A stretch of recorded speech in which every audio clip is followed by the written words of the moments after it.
La historia no comienza en el jardín, comienza en el silencio.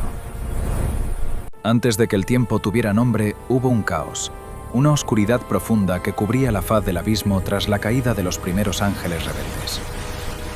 El universo, herido por una guerra celestial, contenía el aliento. Pero la respuesta de Dios al caos no fue la destrucción, fue la arquitectura. Durante 6 días, la voz del Todopoderoso cortó la oscuridad. Sea la luz. Y hubo luz. Separó las aguas, levantó montañas y pintó el cielo. Pero faltaba algo. El trono estaba listo, el palacio estaba construido, pero no había rey. El lienzo era la tierra virgen, el modelo, la propia esencia invisible de Dios.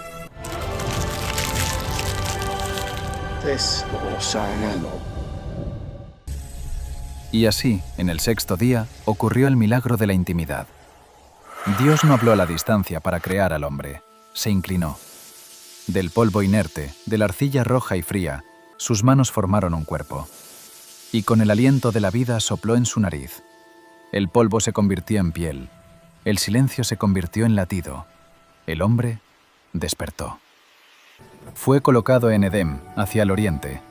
No imagines un simple jardín, imagina un santuario biológico, una catedral de naturaleza viva. Era la unión perfecta de la voluntad divina con la materia. Allí no existía la entropía. Las hojas no caían para morir, sino para renovarse. No existía el miedo. El aire estaba cargado de una presencia tangible. Dios paseaba allí al aire del día. La primera tarea de Adán no fue el trabajo pesado ni el sudor. Fue el ejercicio de la autoridad intelectual, el arte de nombrar. Dios trajo ante él a cada bestia del campo y a cada ave de los cielos. Imagina la escena. El león acercándose no para devorar, sino para ser definido. El águila descendiendo suavemente. Adán miraba la esencia de cada criatura y le daba un nombre. Era un dominio sin violencia. El hombre y la naturaleza respiraban al mismo ritmo. Pero en medio de esta sinfonía perfecta, hubo un silencio incómodo.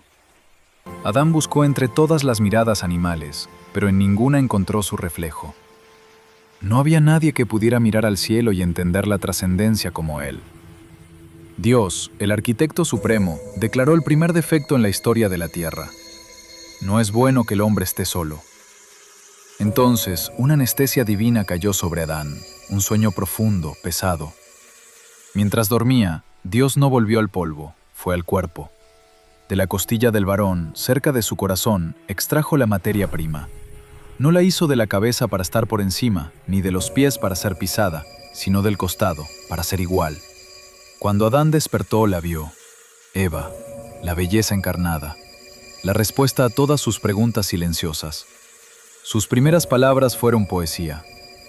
Esto es ahora hueso de mis huesos y carne de mi carne. Eran uno, completos. Estaban desnudos y sin embargo no sentían vergüenza. ¿Por qué habrían de sentirla? No había malicia en sus ojos, solo luz. La libertad para ser real requiere una opción. El amor, para ser genuino, no puede ser programado, debe ser elegido. En el centro del jardín, 2 árboles se alzaban. El árbol de la vida, fuente de eternidad, y el árbol de la ciencia del bien y del mal. El mandato fue claro, dictado por el amor de un padre que protege, no de un tirano que restringe. De todo árbol del huerto podrás comer, el mundo es tuyo. Disfruta los sabores, las texturas, la alegría. Mas del árbol de la ciencia del bien y del mal no comerás. La advertencia fue grave, porque el día que de él comieres, ciertamente morirás. No era una amenaza vacía, era una ley universal. Separarse de la fuente de la vida es, inevitablemente, abrazar la muerte. Pero la envidia tiene ojos agudos. Satanás, el querubín caído, despojado de su gloria, no podía soportar ver a estas criaturas de barro coronadas de honor. No invadió el Edén con un ejército, entró como una idea. Usó a la serpiente, la más astuta de las bestias. Esperó el momento preciso. Eva estaba sola, quizás contemplando el árbol, quizás solo pasando cerca. La serpiente no atacó, preguntó. La duda es el arma más poderosa del infierno. ¿Con que Dios os ha dicho, no comáis de todo árbol del huerto? Una exageración, una mentira envuelta en curiosidad. Eva corrigió a la bestia. podemos comer de los frutos, pero del que está en medio Dios dijo, no comeréis ni le tocaréis para que no muráis. Ahí estaba la grieta. La serpiente atacó la integridad de Dios. No moriréis, siseó con una seguridad hipnótica, sino que sabe Dios que el día que comáis de él, serán abiertos vuestros ojos, y seréis como Dios, sabiendo el bien y el mal. La tentación no fue la fruta, fue el poder, fue el orgullo, la promesa de no necesitar a Dios, de ser su propia ley, de alcanzar la autonomía absoluta. Eva miró el árbol. Ya no veía una prohibición, veía algo bueno para comer, agradable a los ojos y codiciable para alcanzar la sabiduría. El universo contuvo el aliento, extendió la mano. Sus dedos rozaron la piel suave del fruto, lo tomó y comió. El silencio se rompió, no con un trueno, sino con el sonido de un mordisco. Y dio también a su marido, el cual comió, así como ella. Adán, el guardián, no protegió, consintió. Eligió a la criatura antes que al Creador. En ese instante, la luz se apagó en sus espíritus. Sus ojos fueron abiertos, sí, tal como prometió la serpiente, pero no vieron gloria divina, vieron su propia desnudez. La inocencia se evaporó. De repente, el cuerpo que antes era un templo, ahora era motivo de vergüenza. Sintieron frío por primera vez, sintieron miedo.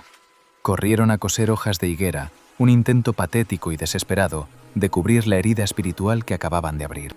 Y oyeron la voz de Jehová Dios que se paseaba en el huerto, al aire del día. Ese sonido, que antes era música para sus oídos, ahora era terror puro. Se escondieron entre los árboles, el hombre huyendo de su fuente. Mas Jehová Dios llamó al hombre. ¿Dónde estás tú? Dios no preguntaba por coordenadas geográficas, él sabía dónde estaban. Preguntaba por la condición de su corazón. Oí tu voz en el huerto y tuve miedo, porque estaba desnudo y me escondí. La primera mentira, culpar a la desnudez, cuando el problema era la desobediencia. El juicio llegó, y con él, el ciclo de la culpa. El hombre culpó a la mujer culpó a la serpiente. Nadie asumió la responsabilidad.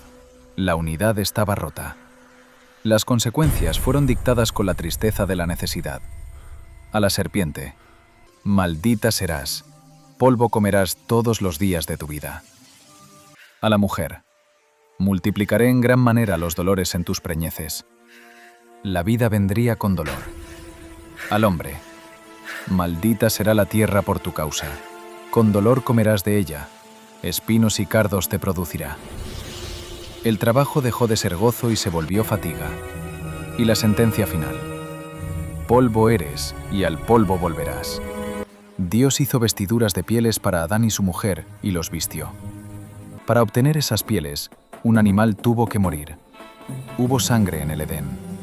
El inocente murió para cubrir la vergüenza del culpable. Fue la primera sombra de la cruz, un sacrificio sustituto. Puso querubines al oriente del huerto de Edén y una espada encendida que se revolvía por todos lados para guardar el camino del árbol de la vida. Adán y Eva salieron del paraíso, dieron la espalda a su hogar. Frente a ellos, un mundo hostil, salvaje y vasto. Caminaron hacia la incertidumbre, llevando consigo el peso del recuerdo de lo que perdieron. Pero en el corazón de Eva, una promesa brillaba débilmente. La simiente de la mujer aplastaría la cabeza de la serpiente. La guerra había comenzado. La larga noche de la humanidad iniciaba su curso. Pero la historia no termina en el exilio. Apenas comienza la búsqueda del camino de regreso. La maldad pronto llenaría la tierra, llevando a la humanidad al borde de la aniquilación total. ¿Estamos listos para ver cómo el corazón del hombre se corrompió hasta el punto de no retorno? Suscríbete a Texto Sagrado, porque el cielo se está oscureciendo y el diluvio universal se acerca.